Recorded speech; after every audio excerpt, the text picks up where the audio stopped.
Funnily enough, I did the Leaving Cert because I was like, oh, I really should get one, like, you know. And then I haven't used it, like, never used it. Dara did the Leaving Cert as well, yeah. He did fourth year as well. I did first year and I came out at Easter because it really didn't, it just didn't sit well with me. I wasn't enjoying it very much at all. And Dara did first year and he completed it in a school in Dublin when we were still living up in Meath.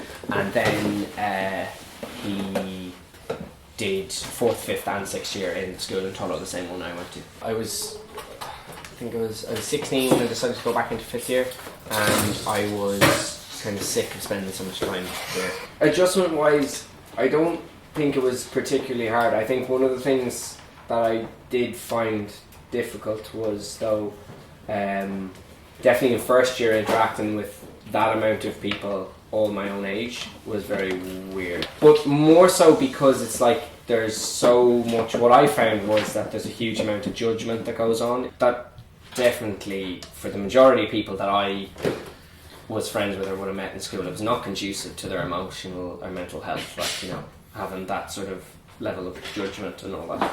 Having said that, I have some great friends from school as well, so.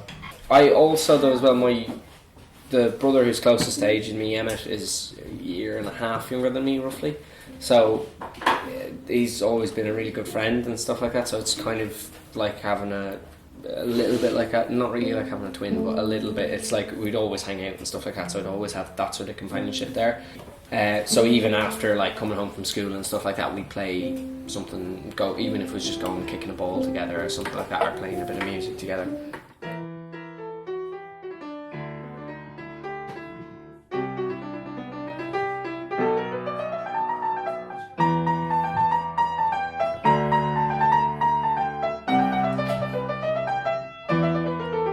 I remember you saying last time, or already said, like, the homeschooled people, they make an effort to visit each other, like, there's a whole community. Yeah, because you know, the way you'd live so far away, but that kind of makes you more closer in a way, because we was found by, like, Kelly has her phone and then I borrow my mom's phone and we ring each other quite, like, pretty much every week.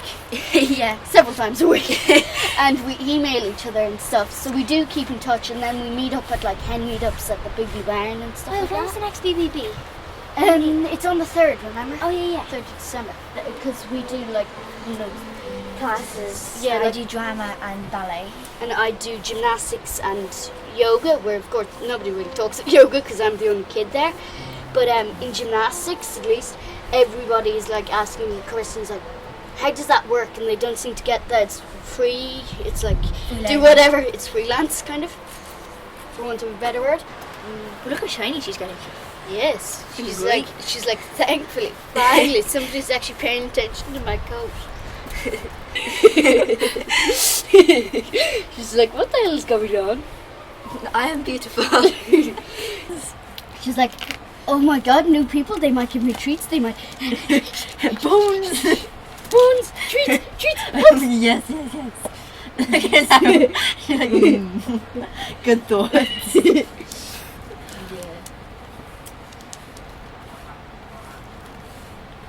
Look how shiny your coat is. I know, this is probably the most attention that's been paid to an age. She's like, I need to be on TV more. She's like, I should be on it every day. God.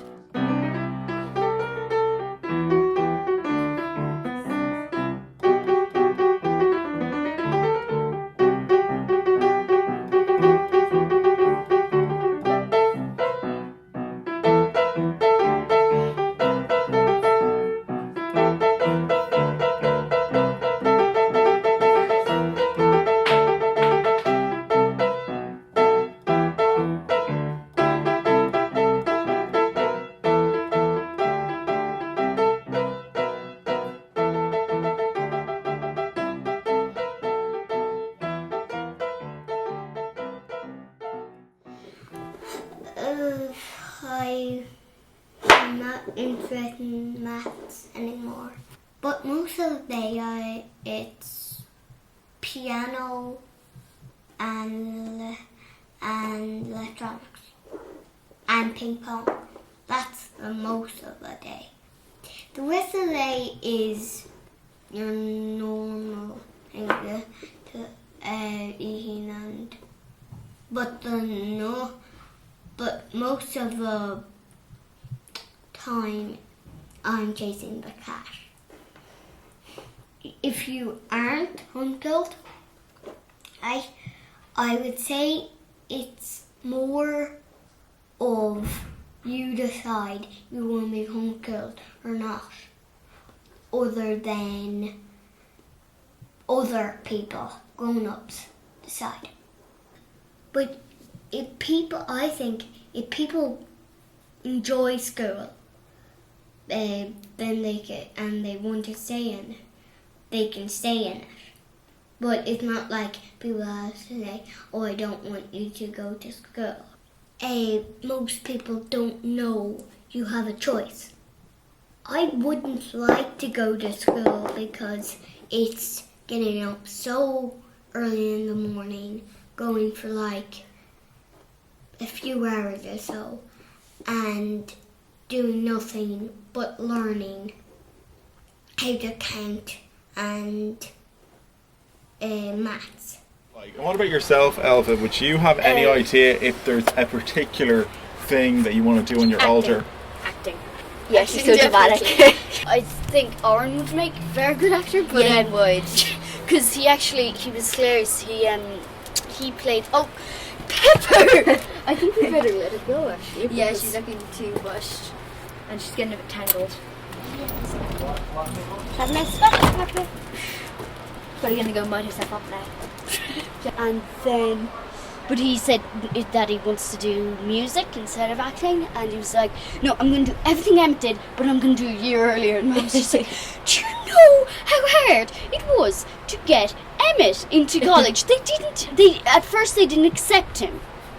And he was like, I'm still going to do it a year earlier.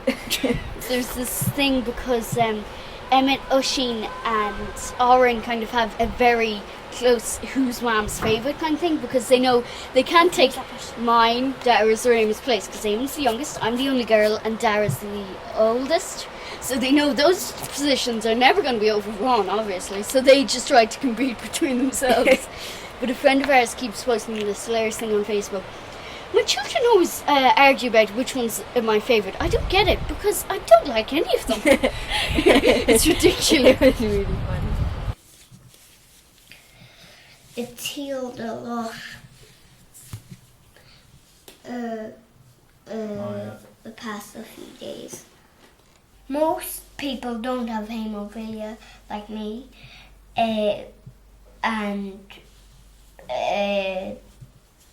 it's worse if I get a cut. It damages me more. It's just better. The thing is, if say you get a bruise and it's not that serious, like on your knee, right? And you just put arnica for like a week, it heals. But if it's actually like your knee hurts for like 3 weeks, but first we have to do it for like 2 days, and then 3 or 2 or 4 days, and then I have to get a few needles. It's very sore, but it used to be every 3 days, and then it turned out to be every 3 and then 4 days. Mom and Dad know how to get a needle into me through here. It's a little plastic port, it's called. They have different syringes and they put the factor I need into me. So because if I had hemophilia and the factors that haemophilia didn't exist, then I would have to be carried around and not be able to walk, basically.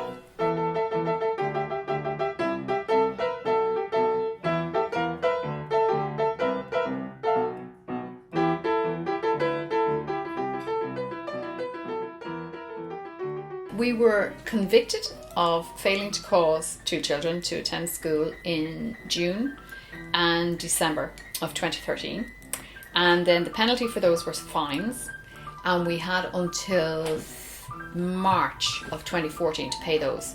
And so when we didn't pay those, we got letters from fine collection services and things, and found out things about our so-called justice system that it's been an educational experience. So obviously we didn't pay fines because we're not guilty of failing to cause children to go to school if we're availing of our constitutionally protected, we would say now, duty as much as right to have our children educated at home. So we didn't pay the fines, and we then went to prison. So I went to Mountjoy in September. Was arrested here at 7:30 in the morning and was in Mountjoy for 9 and released at 12 that day on the 3rd of September. And then Eddie was picked up at 9:30 on the 11th of October 2014 and brought to the Midlands prison and released after an hour in the prison. So we didn't know where things stood after that, but subsequently, actually probably the week after Eddie's arrest, when I put the timeline together, we got a letter saying that we now had 3 children who were between the ages of 6 and 16, who were not enrolled in any school in the country, who were not on the register of children receiving education in a place other than a recognised school, and will we please fill in these application forms for assessment to be allowed to home educate them, or else face further school attendance notices, further court summons, further court appearances, and fines, and etc. Rinse and repeat. So we were asked to send back the forms by Halloween, and we're now at the end of November, so we haven't sent the forms in and we haven't heard anything else. So the ball is in their court, I guess. The school attendance notices definitely arrived in October of 2012, as memory serves, and then it was if you haven't sent them by a certain time, and then we were given court dates. We were in court, I think, in March, May and June of 2013, and called in December and refused to go in December. So then by the time the fines, it was clear we weren't going to pay the fines, and by the time a judge had done what they needed to do about a warrant to commit us to prison, then that was dated in May, and then that had 6 months to run, so that had to be executed, they call it. They had to execute the warrants by the end of November. So yeah, the entire process took 24 months, I guess. I didn't expect it. I can remember a feeling when I got a letter saying that what you've sent us is not an application for assessment, because I did my own version of registering the children. Because I do see the government's point of view, and I do see that the government needs something to insure themselves with should some child ever come back and say, my parents used the cover of Home Ed to keep me locked in the hen house. For instance, let's make it an extreme example, because extreme examples are always what hit the headlines in the end. So I signed a form saying these are my children who I'm currently home educating, and I promised to give them a certain minimum education, and it was actually a declaration drawn up by a family whose dad had been a civil servant in Whitehall in Britain, he used the most recent court judgments and things like the Best case, which happened in 1999 and was a Supreme Court case involving a Kerry family who were home educating. This was before the current law under which we were prosecuted. So I had sent this off, and actually it was 26 months after I sent that the National Education Welfare Board responded to me. So there was obviously a great fear within themselves that we were failing our children if they waited 26 months to come after us.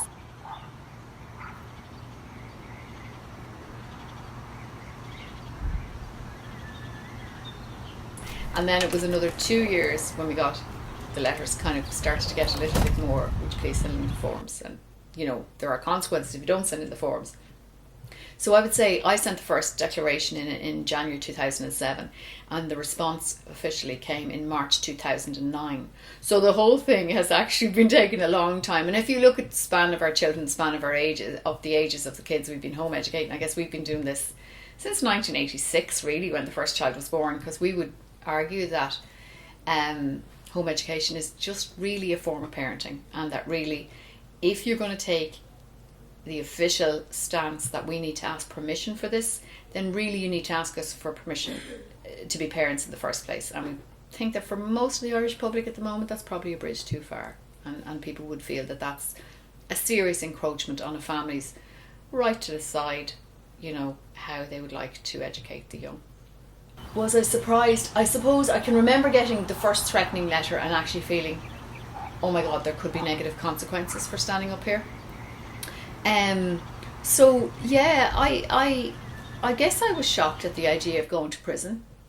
I was, and I was certainly very frightened that day, and I was completely outside of my experience and all the rest. But I guess I'd gotten to the point where I really believed in what we were standing up for, and that it was worth standing up for, and that sometimes, in order to make sure that a right that people have is not diluted or trampled on, somebody's got to stand in the firing line. And I guess it was us, and we were, I suppose, grateful in a way that, one, that we had, so many of our children were already older or adults and had obviously come through the process relatively unscathed and were out in the world doing their own thing.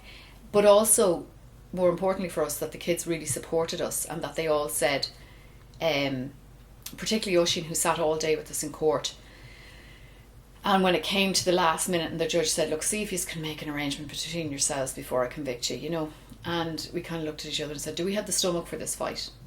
And Oisin said to us afterwards, I could feel that you were wavering, and I would have given you the biggest kick up the if you had, you know, given in, because this is something worth standing up for. And the fact that the children support us and think that what we're doing is not sort of way off and mad is, yeah, very reassuring.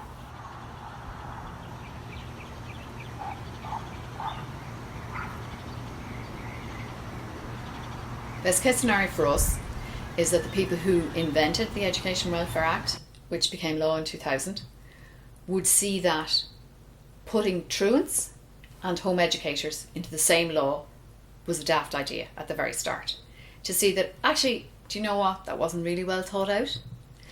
And we have no problem with registering, we've no problem with signing up to something that is supportive of home educators. We do have a problem with the idea of being monitored and being assessed and being told, you are good enough to be a home educator, but you're not.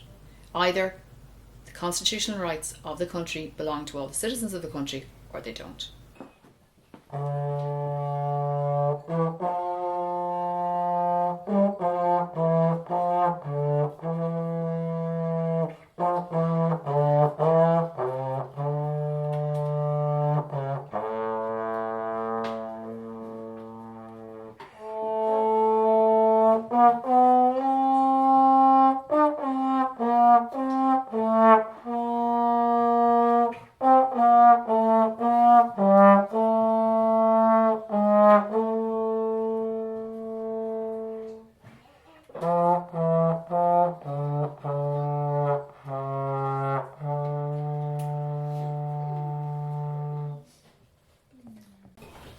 I can play the piano without thinking, if that makes sense. Like I can just like sit down and play a piece.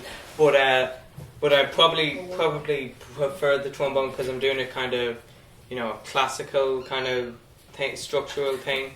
And yeah, I'm just really enjoying it. I think I'll be doing a grade 5 exam in May next year, so 2015.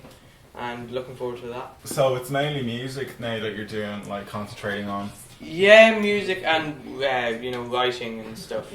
Yeah, the stuff I'm writing at the moment is kind of more like medieval European kind of thing than fantasy. Like I'd look it up. I'd pick up a book and like look through, you know, we'll say England from the 11th century to 15th century or that. Yeah.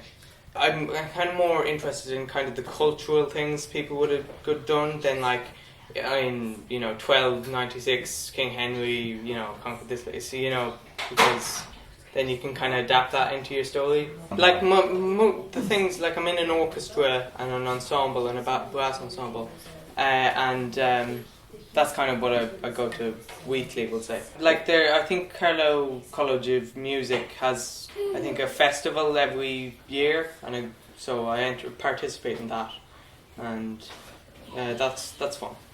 I suppose I'd put it another way. Another home educator said to me, you know, does the state have any responsibility towards he was talking about his 6-year-old at the time, but my 6-year-old either. And yes, of course, the state does.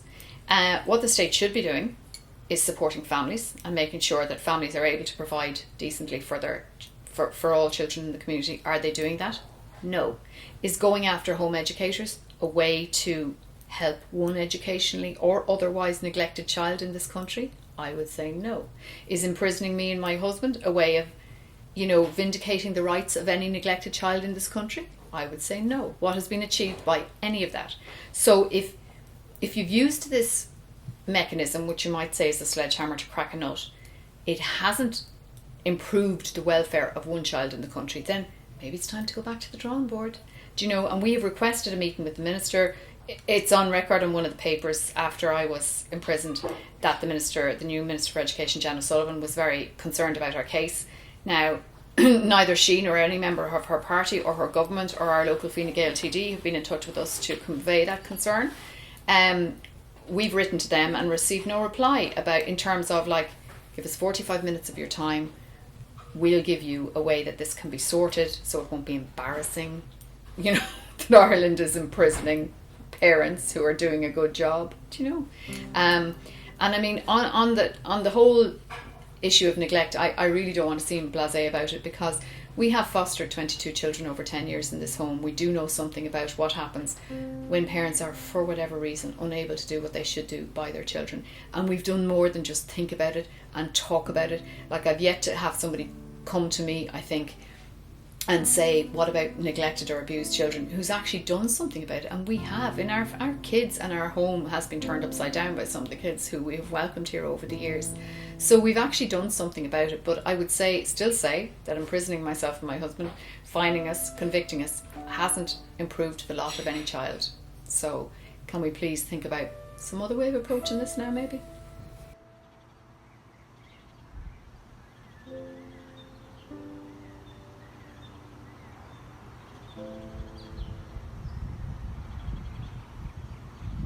What we've gone through was bad enough, and I wouldn't recommend it to anybody as an experience. But other families have gone through much worse, and obviously the children then are quite, you know, I wouldn't say scarred, but it's had an impact. It's had an emotional toll on the family and on the children, and so that's being looked into at the moment. But I mean, my stance would be certainly that I'm not in the business of suing anybody or taking court cases against people. I find it distasteful. So I suppose our thing is, we feel we've been attacked, and we feel we will try to protect ourselves from attack as much as possible. But yeah, I guess we're not afraid of standing up and being counted at this stage. There are people, and they're legitimately afraid. I understand the fears. There are fears within the community of supportive homeschoolers and the whole network that we're going to make things worse for everybody. And I do understand that fear, and I feel that too. I mean, and I have no idea where this will end up or how this is going to go, except I only know that sometimes, I guess Elva, our 11-year-old, put it really well when she was interviewed on TV3 earlier this year, and she said, you know, you have to stand up to bullies. And Eamon then, he was 6, and he said, well, ma'am, people only go to jail. It was interesting to hear it out of the mouth of a 6-year-old. He said, people go to jail if they do bad things, but you haven't done anything bad. And the people who are putting you in jail are breaking the Constitution. And that literally was a quote from a 6-year-old. Now, obviously, the words Constitution have been thrown around in the home a little in the last while, but it was interesting to hear a child's take on it, you know, because it kind of cut through all the rhetoric and all the rest. And I felt it was a good summary.